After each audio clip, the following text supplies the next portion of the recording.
Hello friends, जय माँ बगलामुखी जय निवासी। आज मैं आप लोगों को, मैंने कल कहा था, मैं आज आप लोगों को जो पूजा पाठ सिखाने वाली हूँ, मैं उसके नियम बताऊंगी कि पहले कौन से नियम हमें फॉलो करने चाहिए। क्योंकि जब तक आप पूजा पाठ के नियम नहीं फॉलो करेंगे तब तक आपको वो पूजा पाठ का कोई भी फल, चाहे आप उसको करोड़ों जाप मंत्र क्यों ना करें, उस चीज़ का फल आपको नहीं मिलेगा। तो कहते ना, अगर हमें 100 नंबर की गिनती जाननी है तो 0 से शुरुआत करनी पड़ेगी। ऐसी बात है। और रही बात, देखिए मैं सबसे पहले काम की बात बताती हूँ कि जैसे सुल्तान जिन जो लोग ले रहे हैं, बहुत सारे लोगों के दिमाग में ये सवाल है कि माता रानी ये सबको दे रही है, लाएंगी कहाँ से, क्या ऐसा वैसा, ये वो, ऐसी कौन सी पूजा करी। देखो सबसे बड़ी बात, विद्या देवी अब नशे में नहीं है, वरना विद्या देवी को नशा दिया जाता है कि विद्या देवी पागल हो, रात रात भर दरवाजा खुला रख के खिड़की चालू करके पूजे पे बैठे। नहीं। हमारा जो जाप है, हम लोग दिन भर पूजा करते हैं, रात को 1-1 घंटा जाप करके अपना सो जाते हैं। हाँ, बड़ा शौक है अगर किसी को इंटरेस्ट, क्योंकि मैं देखी हूँ हमारे कुछ लोगों को बड़ा इंटरेस्ट होता है कि हम क्या करते हैं, आके देख सकते, कोई बात नहीं है। क्योंकि कहते हैं ना, सांच को आँच नहीं। क्योंकि अभी भी किसी लोगों के दिमाग में गलत फहमी है, क्योंकि अभी ये बोलोगे मुझे कैसे पता, क्योंकि जब आईनी अमलेट खोल के बैठते हैं ना, हम तो सबकी पोल देखते हैं कि कौन किसके दिमाग में क्या चल रहा है। और मेरे से तो किसी का नहीं छुपा है। अगर मेरे सामने भी इंसान बैठा है और इस वक्त उसके दिमाग में क्या चल रहा है, मुझे सब पता चलता है कि उसकी दिमाग की सोच किस उपज तक जा सकती है। तो एक बात बताऊं, इतनी बड़ी जो जाप और इतनी बड़ी मेहनत जो मैं कर रही हूँ ना, अपने बल पे कर रही हूँ। ऐसी बात है। उस वक्त भले मुझे डाला गया था नशे में, वो था, वो एक अलग दुनिया थी, तो वो अलग दुनिया का बात अलग था। लेकिन अब जो चीज़ करे ना, पूजा पाठ की जगह जिन लोगों को मैंने जिन्नात दी है वही बता सकते हैं कि कैसे वो मिला है। तो कोई नहीं, जाने दो, वो बाकी मैं देख लूँगी किसको क्या करना है। जब मेरे को बताना पड़ेगा, करना पड़ेगा, तो मुझे बड़ा अच्छे तरीके से आता है सबको बराबर करना। क्योंकि मुझे लोगों को अंधा करना और करना बहुत अच्छे से आता है। तो मैं एक बात बताती हूँ, जिसको भी, अगर देखिए अभी भी कह रही हूँ, 21 तारीख, 20 और 21 तारीख की रात, मतलब 20 तारीख की रात, शुक्रवार की रात को पूजा होगी। लेकिन यहाँ नहीं होगी, मैं यहाँ नहीं हूँ। मैं काड़ूबाई में हूँ, मैं काड़ूबाई में रहूँगी। और शनिवार को अमावस्या की पूजा होगी, मसोबा में जाके लाइट लगवाना है मुझे, वो सब काम करके मैं शाम को घर आऊँगी। उसके बाद में वापस 24 तारीख को अजमेर में दिखूँगी। जन्नत का दरवाजा खुलना, जो काम है वहीं होगा, है ना। क्योंकि मैं ऐसा कोई काम नहीं करती जिससे कि कोई मुझ पे वो करे। तो मैं अभी भी ये कहूँगी कि परसों रात को, मतलब जो 2 दिन बाद, जो सब लोगों पे जो हम लोगों ने चालू किया है कि जो इस वक्त जो गलत लोगों का साथ दिए, जो गलत लोग हैं, जो गलत लोगों का साथ दिए, चाहे कोई भी हो, चाहे यूट्यूब से हो, चाहे ग्रुप से हो, चाहे आप कोई भी हो, जैसे जो भी दुश्मन हो, जिन लोगों ने मेरे साथ, अभी जैसे आरिफ लोग, ऐसे लोग, जिन लोगों ने किया है, कोई भी दुश्मन हो, उनको भगवान देखेगा। ऐसी बात है। मैं डरती नहीं हूँ। फिर सब लोग सोचते हैं नाम लेती, नाम तो मैं एक ही आदमी का लेती हूँ, क्योंकि उस आदमी की मुझे चाहिए। क्योंकि मैं सच बोलूँ ना, मैं रोज रोड पे निकलती हूँ तो एक बार सोचती हूँ, एक बार ये बंदा दिखे, इसको गिरा के मारूं, जितना बल हो मेरे अंदर गिरा के मारूं, क्योंकि इसने बहुत लोगों की जिंदगी बर्बाद की। और अभी भी कुछ लोग उसका साथ दे रहे हैं, अभी भी कुछ लोग उसके साथ बरोबर बने हुए हैं। तो कोई बात नहीं, हम देखेंगे। मैं अभी भी बोलूँगी काम की बात, कि जितने लोग चाहते हैं 21 तारीख के दिन ये जरूर होगा कि जो गलत लोग हैं और जितने लोगों ने गलत लोगों का साथ तक दिया है, सबके घर में उस दिन किसी का एक्सीडेंट होगा, किसी को लकवा। जैसे ही वहां जाप पूरा होगा काड़ूबाई में, वैसे ही वहां से मुठ पड़ेगी। और सबको, मुझे भी नहीं मालूम कौन है, मैं नहीं जानती किस पे मुठ पड़ेगी, क्योंकि ये हम काम ही वैसा कर रहे हैं कि जिसने भी आज तक मेरे लिए बुरा सोचा है, या ये मेरे काम के लिए, और फिर इसके बाद जितने लोगों ने मेरे, कहते हैं ना, घर परिवार के लिए बुरा सोचा है, दिमाग में षड्यंत्र रचते हैं, ऐसा करते हैं कि चलो आज षड्यंत्र रखो, ऐसा होना चाहिए, ऐसा होना चाहिए, वो मैं नहीं जानती कौन है। जो भी होगा उसकी सज़ा उसको मिलेगी, हमें क्या करना है। तो मैं आप सबको भी कहूँगी कि ये मौका मत गवाओ, क्योंकि 24 तारीख को जो काम होने वाला है, ये बहुत बड़ा होने वाला है जिन्नात का। आप भी इसमें शामिल होइए। आप भी अभी आज भी अगर आप जिन्नात की पूजा करवाते हैं, जिन्नात लेते हैं, साक्षात्कार आपको 24 तारीख को मैं वहाँ से बैठे बैठे आपके घर में आपको दर्शन करवाऊँगी। हो सकता है कोई चीज़ की हाजिरी हो जाए। उसके बाद 21 तारीख की पूजा में भी आप भी अपने दुश्मनों को हमेशा के लिए पलंग पे सुला सकते हैं, लकवा मरवा सकते हैं, जो होना है उस दिन हो सकता है। ऐसी बात है, ऐसी बात है। क्योंकि विद्या देवी सिर्फ मंत्रों से काम करती है, और मंत्रों से काम कैसे किया जाता है, जो लोग मुझसे सीख रहे हैं उनको पता चलेगा। ठीक है, तो अभी मैं बताती हूँ नियम। तो देखिए, कोई भी पूजा का एक नियम होता है। सबसे पहला नियम होता है कि हम जब भी कोई पूजा करते हैं या कोई भी सिद्धि प्राप्त करनी है या कोई भी पूजा पाठ में, सबसे बड़ा चीज़ है कि हमें 4-5 चीज़ों को फॉलो करना पड़ता है। हमारा तन मन धन एकदम साफ रहना चाहिए। मन में कोई ईर्ष्या नहीं रहनी चाहिए। मन में किसी के लिए भेदभाव नहीं रहना चाहिए। मन में किसी के लिए गुस्सा नहीं रहना चाहिए। मन में किसी के लिए द्वेष नहीं रहना चाहिए। ये नहीं कि मैं इसको बराबर करने के लिए काम करूँ, यो कर रही हूँ। क्योंकि जहाँ शक्तियाँ आपको गुस्सा दिलाएंगे, शक्तियाँ आपकी परीक्षा लेंगी, जहाँ आपको उस गुस्सा आया वो चीज़ वहीं पे नष्ट हो जाएंगी, क्योंकि वो आप पर हावी हो जाएंगी। आप क्या किसी का बुरा करने जाओगे, आप खुद ही अपने दिमाग में पागल हो जाओगे। ऐसी बात है। चाहे औरत हो चाहे आदमी हो, साफ सुथरे रहना बहुत ज़रूरी है। साफ सुथरे रहना मतलब जब भी हम वॉशरूम जाते हैं यूरिन के लिए, जब भी हम पेशाब करने जाते हैं, हिंदी में बताना पड़ेगा क्योंकि कितने लोग ऐसे हैं जो अनपढ़ हैं, उनको पढ़ाई लिखाई नहीं, वो लोग सीखना चाहते हैं। जब भी हम वॉशरूम जाते हैं उसके बाद हमें हमेशा वॉश करना चाहिए। कितने लोग सोचते हैं तो मुसलमान लोग करते हैं, वुजू होता है, ऐसा नहीं है। हिंदू धर्म में भी आप जाओ जितनी बार वॉश करो, क्योंकि वॉश करना ज़रूरी है, क्योंकि ये ज़रूरी है। हमारे को सर से लेकर पाँव तक साफ सुथरा रहना ज़रूरी है। हमारे बदन से कहीं से भी बदबू नहीं आनी चाहिए।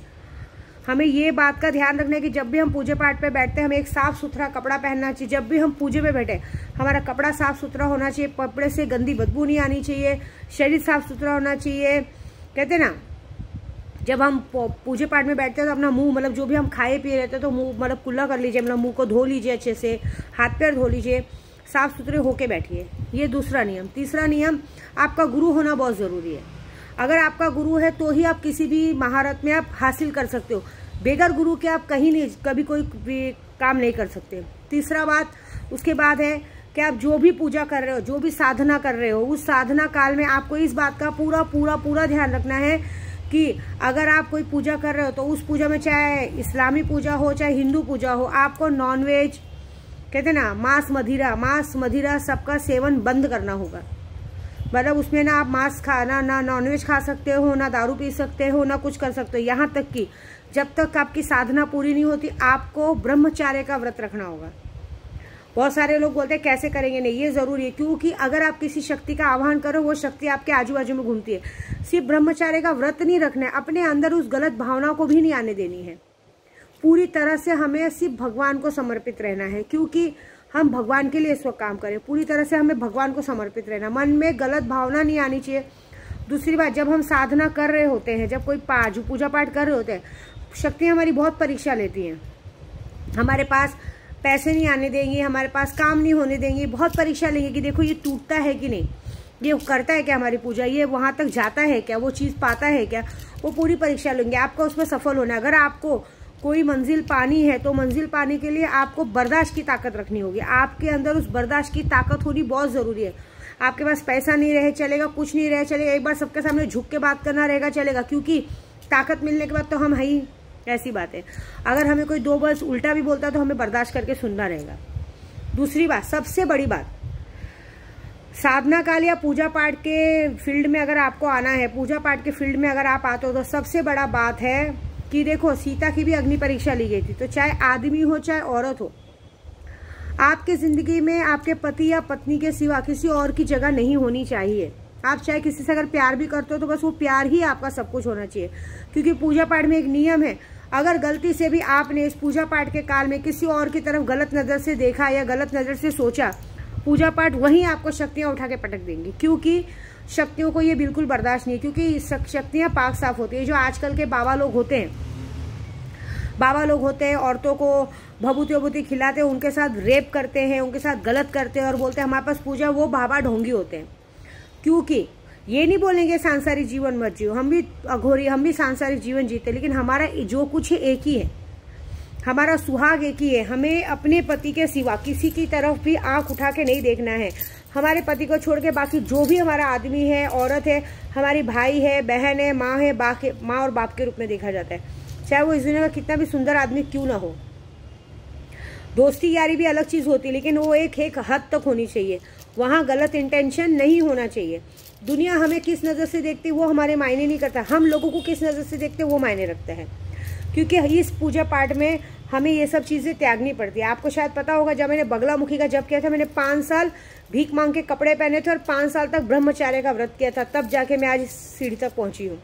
ये बात है, जिसने अपने मन पे काबू रखा, जिसने अपने काम पे काबू रखा, जिसने अपने दिमाग को शांत रखा, वही साधना काल में आगे बढ़ सकता है। क्योंकि साधना काल में ऐसा होता है कि अननर्सरी अपना दिमाग गर्म होता है, लोगों से झगड़ा करने का मन करता है। अननर्सरी होगा कि हमारे घर में कुछ अड़चन आएगा। दूसरी बात, अगर आप किसी के लिए भी पूजा पाठ या आप खुद के लिए भी कर रहे हैं तो कभी किसी के लिए द्वेष मत रखिए मन में। अगर समझो, अगर आपका गुरु भी आपको कोई चीज़ सिखा रहा है, कर रहा है, तो उसे पागल में गिनती ना करें। ये बात हमेशा याद रखिए। अपने आप, मैंने बोला ना, भस्मासुर वाला कहावत मत कीजिए। क्योंकि आप जो, अगर आपको जो चीज़ जिस जहाँ से ज्ञान मिलता है, उस ज्ञान की जगह को, कहते हैं ना, जैसे एक होती है सोने इंसान कि सोने की मुर्गी मिल गई, वो रोज़ सोने का अंडा देती थी एक मुर्गी। एक बार उसको कसाई को याद आया कि रोज़ सोने का अंडा देने से एक ही बार मुर्गी को मार दो तो इकट्ठा सोने का अंडा मिल जाएगा, उससे कोई फ़ायदा नहीं होगा। हम लोग जो ज्ञान बांटते हैं वो धीरे धीरे धीरे आपको बांटेंगे, जिससे आपको धीरे धीरे पता चलेगा स्टेप बाय स्टेप कि कौन सी चीज़ें क्या होनी चाहिए। ये बात। दूसरी बात एक याद रखिए कि आप जब भी पूजा पाठ करते हैं, सबसे पहले सुबह, जैसे आपने अगर इसका पूजा पाठ में फील्ड में पैर रखा, तो सबसे पहले आपको भूख प्यास अपनी त्यागनी पड़ेगी। सुबह सबसे पहले सूर्य उदय होने से पहले उठना होगा। उठ के आपको सूर्य प्रणाम करना होगा। उसके बाद अपना दिनचर्या के हिसाब से जो गुरु मंत्र दिया है, गुरु मंत्र पूजा पाठ करने के बाद ही आपको पानी पीना है। उसके पहले आप पानी नहीं पी सकते। अगर आप कहीं रास्ते में भी हैं तो गुरु प्रणाम कीजिए, हम भी रास्ते भर करते हैं, उसके बाद ही आप पानी पीजिए। आप अगर, कितने लोग अगर वो फॉलो नहीं करते तो पूजा पाठ मत कीजिए। अगर आप रात को सो रहे हैं, सुबह 4 बजे, दोपहर को उठ रहे हैं 12 बजे, फिर पूजा कर रहे हैं, उसका कोई मीनिंग नहीं है। हम पुजारियों को भगवान देते हैं दिन कि हम अपने परिवार के साथ टाइम स्पेंड कर सकें, लेकिन वो साधना काल में नहीं। जैसे अगर अब मैं इस वक्त 21 तारीख तक की पूजा में हूँ तो मुझे अपने ब्रह्मचार्य व्रत का, पूजा पाठ के व्रत का, दिमाग शांत का, बहुत सब कुछ करना पड़ता है। अगर मुझे किसी को लेन देन भी करना है तो मैं उसका एक बार हाथ पैर जोड़ लूँगी कि भाई थोड़ा शांत रहो, हमारा पूजा पाठ पूरा होने दो। ऐसी बात है। दूसरी बात, और भी लोगों को बोलूँगी, जो अगर इस वक्त साधना काल में रहते हैं, जैसे कोई पूजा पाठ कर रहा है, उसकी पूजा पाठ को भंग करना वो सबसे बड़ा पाप होता है। अगर उस पूजा पाठ को आप कोई भंग करने जाता है तो जितनी सज़ा पूजा पाठ करने वालों को नहीं मिलेगी, उसकी 4 गुना सज़ा उधर मिलेगी। हो सकता है आदमी को, कहते हैं ना, कुछ भी बीमारी हो सकती है, अचानक से एक्सीडेंट हो गया, अचानक से हाथ पैर, क्योंकि शक्तियाँ तुरंत उसके ऊपर जाके बैठ जाएंगी। जैसे अभी हम जाप कर रहे हो, जाप के बीच में अचानक से हमने पहुँच के आपकी पूजा को भंग करने की कोशिश की, तो वो हम नहीं देखेंगे, वो शक्तियाँ देखेंगे, क्योंकि हम बंदिश करके बैठते हैं। ऐसा ना हो कि शक्तियाँ आप पर हावी हो जाएं। ये पहला उसूल। कभी किसी की पूजा पाठ को जानबूझ के तोड़ने की कोशिश मत करना, क्योंकि उसके लेने के देने पड़ जाते हैं, क्योंकि साइड इफेक्ट बहुत है। ये सारी चीज़ें बहुत मुश्किल है, ये आसान नहीं है। मैं नियम बता रही हूँ।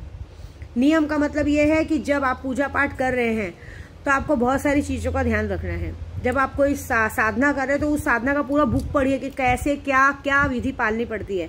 अब जैसे बगलामुखी का होता है तो बगलामुखी को जो सबसे पहला साधक होता है उसको दिन भर व्रत रखना पड़ता है, पानी पे रहना पड़ता है, फिर शाम को, लेकिन वो सब चीज़ों का टाइम होता है। फिर एक टाइम भोजन करना पड़ता है। अभी मैं कामाख्या भी गई थी 10 महाविद्या की शक्ति के लिए।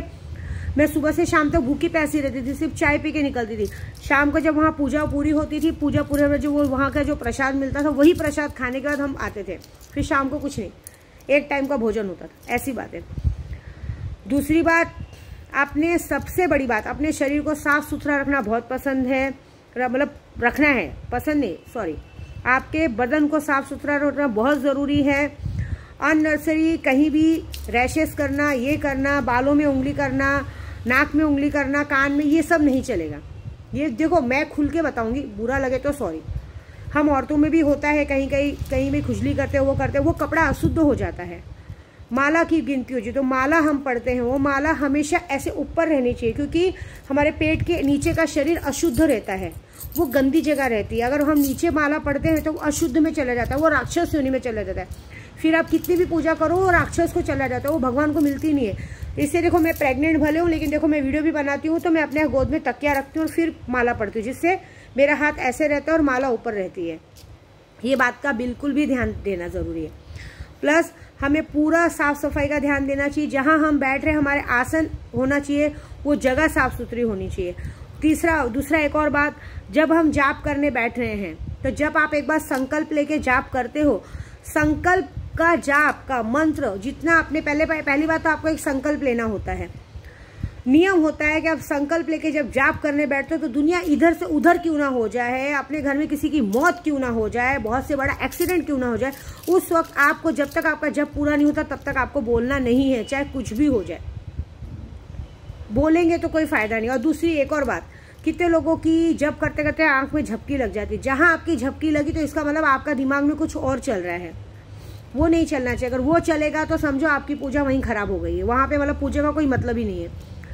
एक और बात, कभी कभी जाप करते समय मन में गंदे ख्याल आते, वो आते, ठीक है वो आने दीजिए, लेकिन हमें भगवान पे ध्यान रखना है, हमें पूरा फोकस भगवान में, लेकिन उनसे कुछ पाने की इच्छा नहीं करनी, हमें सिर्फ सीधा भगवान को पाने की इच्छा करनी। जब हम भगवान को पाने की इच्छा करते हैं ना तो पूरा ध्यान, जरा भी मन में आलस से नहीं आना चाहिए। जब आलस से नहीं आएगा, देखो मैं जानती हूँ जाप में नींद आती है, तो आप क्या कीजिए, आजकल मोबाइल है, यूट्यूब है, आप कोई भी भगवान का गाना लगा लीजिए ना। अगर आप माता रानी का, काली माता की सिद्धि कर रहे हैं तो माँ काली का 40 लगा लीजिए, वो कर लीजिए, जिससे अपना माइंड डाइवर्ट होता रहता है, मन में अच्छे अच्छे पॉजिटिव ख्याल आते रहते हैं, और वो चीज़ कीजिए। ऐसी बात है। जब तक हम पूजा पाठ कर रहे हैं, ऐसा नहीं बोलेंगे कि आप नॉनवेज मत खाइए, लेकिन ऐसे भी मत कीजिए। अभी कितनी जगह पे इंसान खुद तो नहीं खाएगा लेकिन घर में भी बोलता है अरे हम पूजा चालू पूजा, ऐसा नहीं। आप घर के सारे काम कीजिए, आप अपने घर में अपने आदमी को अपने हाथ से खाना बना के दीजिए और करिए। दूसरी बात, पति का झूठा भले खा लीजिए, पति को अपना झूठा मत दीजिए, क्योंकि ये पूजा पाठ के नियम है। मैं ब्राह्मण हूँ, हमारे नियम बता रही हूँ, बाकी किसके नियम क्या मालूम, मुझे नहीं पता। हमारे में नियम होता है कि हम पति का झूठा भले खा लेंगे लेकिन पति को अपना झूठा नहीं खिलाते। पति को हमारे कहते हैं ना, हमें ऐसे अगर हम पूजा पाठ में है तो पति के बाजू में नहीं सोते, पति से दूर रहते हैं। उस वक्त जब तक हमारा पूजा पाठ चालू है तब तक हम उन्हें एक दोस्त की या किसी भी नज़र से देखते हैं, उन्हें मना करते हैं। क्योंकि जब आप कोई पूजा पाठ कर रहे हो, ऐसे भले आपके पति का मन नहीं बदलेगा, नहीं उस वक्त आपके पति का या आपका मन जरूर बदलेगा। उस वक्त मन जरूर खराब होगा कि मुझे इस वक्त मेरी बीवी चाहिए उस वक्त, क्योंकि वो नहीं कर रहे, वो शक्तियाँ उनकी परीक्षा ले रही हैं। ऐसी बात है, ये बात है। दूसरी बात, कभी भी आपका पति गलती से भी आपका पैर नहीं छूना चाहिए, क्योंकि हमारे पैरों में हम कहते हैं ना, हमारी जगह उनके पैरों में है, उनकी जगह हमारे पैरों में नहीं है। ये बात पूजा पाठ में याद रखिएगा। जहां वो अगर हमारे पैर छूते हैं तो हमारा सब कुछ खराब हो जाता है। हमारे कपड़े का होता है, कभी कभी किसी घर में होता है कि कपड़े भी उठा के रख देते, बिल्कुल नहीं। हमारे गंदे कपड़े हम ही को उठाने हैं, ये बिल्कुल नहीं करना है कि हमारा पति गलती से सब उठाए, क्योंकि ये सब पाप है, ये पाप का काम नहीं करना है। दूसरी बात, मैंने बहुत जगह देखा है, बहुत लोगों को देखा है कि हम लोग जब किसी से बात करते हैं, पहली बात तो हमारी भाषा में आप शब्द होना चाहिए, हमारी भाषा में अरे तरे ये सब शब्द नहीं होना चाहिए। क्योंकि जितने पूजनीय हमारे भगवान होते हैं, जितने पूजनीय हमारे गुरु होते हैं, देखिए सबसे पहले होते हैं माँ बाप जिन्होंने हमें जन्म दिया, दूसरे होते हैं हमारे गुरु जिन्हें जो हमें दुनिया दिखाते हैं, तीसरे गुरु होता है हमारा पति जो हमें आगे हमें मान देता है, माथे पे कुंकू लगा के हमें जिंदगी में आगे जाके हमारा मान सम्मान बढ़ाता है, जो जिसकी वजह से हम एकदम सीना ऊंचा करके संसार में चल सकते हैं। अगर हम जिसकी वजह से सर उठा के चल रहे हैं, उसका सर झुकाना मतलब पूजा पाठ का कोई मीनिंग नहीं। क्योंकि माँ पार्वती, माँ दुर्गा हैं, जगत जननी है, लेकिन आप उनको देखिए कभी भी वो शिव जी के चरणों में रहती हैं। ये बात देखा है ना आपने, क्योंकि पति से बड़ा भगवान नहीं। देखो ये जरूर कहा जाता है कि गुरु के आगे पैर पड़ना चाहिए, गुरु के अलावा किसी के सामने नहीं झुकना चाहिए, लेकिन जो औरत अगर सुबह उठ के नहा धो के तैयार होकर अगर अपने पति के सामने सज सवर के आके अपने पति का पैर छूती है ना, उससे बड़ा पूजा ही कोई नहीं है। ये बात है। देखो मैं क्या बोल रही, ये सब बात बताए तो बहुत सारे लोगों को बुरी भी लगेगी, लेकिन जो सच है सच है, ऐसी बात है। सबसे पहली बात, अगर आप पूजे पाठ में हैं तो आप में आलस्य नहीं रहना चाहिए, आपके अंदर घर के कामों की भी रुचि रहनी चाहिए। आपको पहले खुद के, जब तक आप अपने घर को साफ सुथरा नहीं रखेंगे, क्योंकि हम पहले गृह लक्ष्मी हैं, बाद में हमें साधु संत बन के, वो कहते हैं ना महारानी बन के नहीं बैठना है, हमें पहले घर के कामों को पूजा का, हमारा सबसे बड़ा काम पहले पूजा का काम घर का है। जब तक हमारा मंदिर साफ नहीं रहेगा, हमारा किचन साफ नहीं रहेगा, हमारे बच्चे भूखे पैसे रहेंगे, हमारा पति भूखा पैसा रहेगा, फिर ऐसी पूजा पाठ का क्या मतलब। ऐसी पूजा पाठ में तो आग लग जाए। हमको सुबह उठ के पहले अच्छे से नहा धो के पहले रसोई पर संभालनी, जो हम पूजा, जो ये तांत्रिक विद्या में घुसना चाहते हैं उनके लिए बोल रही हूँ। पहले उठ के आप अपने घर का नित्य क्रम कीजिए, जो भी नित्य क्रम है, नहा धो के पहले उठ के पूजा कीजिए। पूजा करने के बाद अपने बच्चों को दीजिए, घर के लिए पहले अपने खाना वाना बनाइए, उसके बाद पूजा पाठ करने के बाद फिर इसमें देखिए, और एक एक टाइम होता है। देखिए बहुत सारी पूजाओं का टाइम खास करके रात को होता है, लेकिन दम रात को नहीं बैठना है। रात को टाइमिंग होता है 9 से, बहुत ज़्यादा लेट में लेट आप 1:30 से 2 बजे तक ही बैठ सकते हैं। 2 बजे के बाद आप पूजे पे नहीं बैठ सकते, क्योंकि फिर ब्रह्म मुहूर्त शुरू हो जाता है, कोई पूजे का मतलब ही नहीं है। 2:30 बजे रात को कहते हैं जिन्नात खुद नमाज पढ़ने आते हैं, तो उस वक्त तो गलती से भी कभी पूजा नहीं करनी चाहिए, क्योंकि जिन्नात आ जाते हैं, फिर वो अपने पर हावी हो सकते हैं। हमारा टाइमिंग भी है, देखो हम भी पूजा पाठ करते हैं, कभी कभी पूरी रात जागनी पड़ती है, लेकिन वो अलग बात होती है, वो ग्रह नक्षत्र देखते हैं। लेकिन मैंने हमेशा जब भी पूजा किया, मेरा टाइमिंग रात को 9 बजे से, बहुत ज़्यादा लेट में लेट 1:30-2 बजे लास्ट, क्योंकि मुझे भी सुबह उठ के फिर नित्यक्रम की पूजा करनी पड़ती है। ये नियम बता रही हूँ, अब फॉलो करना नहीं करना आपका काम है। मेरी कोई बात बुरी लगी हो तो दिल से सॉरी। सुबह उठ के जब हम नित्य नहा धो के पूजा करते हैं, तो सबसे पहले हमें गुरु को प्रणाम करना चाहिए। गुरु हमारा अनपढ़ ही क्यों ना हो, लेकिन हमें पहले 2 अगरबत्ती, हम कामाख्या भी गए थे तो हमारे कामाख्या में पंडित जी ने सिखाया है कि पहले गुरु को प्रणाम करें। तो पहले 2 अगरबत्ती और दीपक लगा के गुरु को प्रणाम करें। गुरु को प्रणाम करने के बाद फिर हमें अपनी कुल देवी की पूजा करनी चाहिए, क्योंकि कुल स्वामिनी की पूजा किए बगैर हम आगे नहीं बढ़ सकते। कुल स्वामी की पूजा करने के बाद फिर आपको जो जो पूजा करनी है आप कीजिए, क्योंकि गुरु से बढ़ा कोई नहीं है, ऐसी बात है। ये नियम पालने हैं। उसके बाद कभी भी आप साधना काल में जब आप पूजा पाठ कर रहे हैं, तो अपना मन में एक बात जरूर बोलूँगी, कि फिर से एक बार बोलूँगी, मन में गुस्सा, द्वेष, अहंकार, घमंड बिल्कुल नहीं लाना है। क्योंकि जहाँ आपने द्वेष, घमंड, क्योंकि ये आप नहीं ला रही, ये शक्तियाँ ला रही है। क्योंकि उनको आपको पूजा पूरी करने नहीं देना है, वो आपको पूजा पूरी करने क्यों देंगे? आपको दिल से खुश रहना है, चाहे आपके घर में रोटी रहे ना रहे, आपको दिल से खुश रहना है। ये होते हैं नियम। ये नियम जिसने पाला ना, वो आदमी एकदम आगे बढ़ेगा, ऐसी बात है।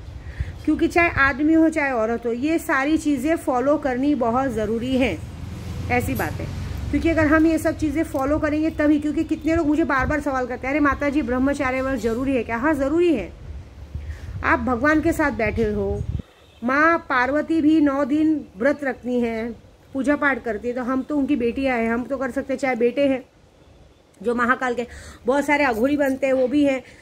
मैं उन लोगों को बिल्कुल नहीं मानूंगी जो लोग पूजा पाठ करने के बाद भी, मैंने बहुत सारे जनों को देखा है पूजा पाठ करते भी हैं, लेकिन उनकी नज़र ये औरत से वो औरत, वो औरत से वो औरत, सब पे खराब होती है। वो पुजारी है ही नहीं। वो कहते माता की सवारी आती, ये आती। कैसे माता की सवारी आती? मुझे तो नहीं लगता माता की सवारी आ रही। पहले से ही तुम्हारा चरित्र गंदा है, तो तुम जगत जननी को अपने अंदर सवारी के लिए बुला रहे हो? तुम्हारी औकात है? ऐसी बात नहीं हो सकती। मैं मान ही नहीं सकती हूँ, क्योंकि माता रानी भी उन्हीं को साथ देती है जो ऐसा। क्योंकि मैंने देखा है लोग लाखों करोड़ों जप कर ले तो भी उनको सफलता नहीं मिलती। ये क्यों बोल रही हूँ मैं? क्योंकि नियम नहीं पालते। नियम पालना बहुत ज़रूरी है। अपना मन एक जगह स्थिर होना चाहिए, हमारा दिमाग एक जगह स्थिर होना चाहिए। दुनिया इधर से उधर हो जाए, हमें वो काम पूरा करना है तो करना है। जब हम अपने अंदर पॉजिटिविटी लाएंगे कि हाँ ये काम करने से हमारा ये काम होगा, ये हम करके दिखा सकते हैं, मैं कर सकती हूँ, जैसा भी मैं हूँ मैं ये कर सकती हूँ, तभी हम आगे बढ़ेंगे। मन में नेगेटिविटी बिल्कुल नहीं लानी है, ऐसी बात है। क्योंकि शक्तियाँ आपको हर तरह से तोड़ने को देखेंगी, कोई कुछ बिगाड़ नहीं पाएगा आपका। शक्तियाँ, क्योंकि जब आप शक्तियों की पूजा पूरे नियम के साथ करेंगे तो फिर शक्तियाँ आपका काम देखेंगी। फिर अगर आपके बारे में कोई गलत बोल रहा है, गलत सोच रहा है, गलत बात कर रहा है, फिर आपको देखने की जरूरत नहीं, फिर वो शक्तियाँ उनको देखेंगी। अभी ऐसे ही हुआ था जब पिछले महीने मैं किसी के घर जाने वाली थी 25 तारीख को, 18 से 25 के बीच में हमारा काम होने वाला था। आप यकीन नहीं मानेंगे, मैं पूना तक पहुंच गई थी। पूना तक पहुंचने के बाद ही सामने वाले का अचानक से दिमाग खराब हो गया। वो शक्तियों ने बिगाड़ा, लेकिन सामने वाला उस बात को नहीं समझा। होते होते चीज़ें रुक गई। हमने लाख समझाया, बोला, लेकिन वो चीज़ नहीं। आप कभी भी पेशेंस रखिए। देखिए चीज़ें कहीं नहीं जाती, लेकिन आप जब पेशेंस रखोगे तभी आगे बढ़ोगे। आपका गुस्सा, आपका घमंड, आपकी चीज़ें आपका ही बुरा करेंगे, क्योंकि अक्सर इंसान गुस्से में अपना ही नुकसान करता है, किसी का कुछ नहीं बिगड़ेगा। आप अपना नुकसान तो करते करते प्लस साथ में जो सामने वाले को गुस्सा दिलाते हैं, जैसे अभी कोई गुरु हो, जैसे भी कोई मुझे भी गुस्सा दिलाता है, मैं कुछ नहीं बोलती उस वक्त, मैं चुपचाप रहती हूँ। क्योंकि मुझे मालूम है कि कब मुझे किसके साथ क्या करना है, मुझे किसकी कैसे बैंड बजानी, मुझे बहुत अच्छे से आता है। क्या लगता है इतने सालों की तपस्या में मेरी शक्तियाँ मुझे ऐसे इग्नोर करेगी कि मैंने देखा अगर किसी ने मेरा मजाक तक उड़ाया ना, किसी ने मुझ पर हंसी भी उड़ाई ना, तो मेरी शक्तियों ने तुरंत उसका मजाक उड़ाया कि ले अब तू देख, तू क्या, तुम लोग क्या समझते हो, माँ का मजाक उड़ाएंगे तो हम छोड़ेंगे? ऐसी बात है। तो मजाक मत उड़ाओ, किसी भी पंडित दानी का मजाक नहीं उड़ाना चाहिए, क्योंकि हमें बनाना बिगाड़ना बहुत अच्छे से आता है, क्योंकि हमको पता है ना कि हमें कब क्या करना है। ऐसी बात है, क्योंकि मैंने तो अपनी उंगलियों पे मंत्र सीखा है। देखो मैं ना कोई काला जादू जैसा करती हूँ ना कुछ करती हूँ भाई। मेरा आदत है एक माता रानी का दिया जलाना है, दिया जला के भगवान को धुनी करके बैठ जाते जाप करने। मैं तो कोई बुक भी लेके नहीं बैठती हूँ, मेरे हाथ में सिर्फ माला मिलेगी आपको ना कोई बुक ना कोई मुंडी ऐसा कुछ नहीं लेके बैठते, एकदम सीधा सिंपल पूजा। किसी को भी इस बात का ऑब्जेक्शन होगा ही नहीं, क्योंकि मेरी उसमें भी जितनी ताकत है ना वो बहुत बड़ी ताकत है। आज की तारीख में टॉपर हूँ मैं। तो आज का ये रहा नियम को फॉलो कीजिए। कल मैं आपको बताऊंगी कि कैसे घेराबंदी करते हैं और कैसे आगे की चीज़ें करते हैं। अब एक एक चीज़ बताऊंगी तभी तो आगे बढ़ोगे ना। लेकिन एक बात, वीडियो को आप अगर अच्छा लगा, अगर आपको लग रहा है कि हमने आपको ये सारी जानकारी अच्छी दी, तो आप वीडियो को आगे बढ़ाइए, शेयर कीजिए, सब्सक्राइबर कीजिए। और दूसरी बात, जो सुल्तान जी की बात है वो 24 तारीख को जो काम होगा वो हमेशा नहीं होगा। एक बार हो गया सो हो गया। आगे के सोचेंगे कि चलो हम होली में ले लेंगे, दिवाली में ले लेंगे, पॉसिबल ही नहीं है। करना है तो अभी लो। अरे आपको पैसों का फायदा हो रहा है, घर का फायदा हो रहा है, इससे बड़ा चीज़ क्या चाहिए। ये बात। बाकी जय माता दी।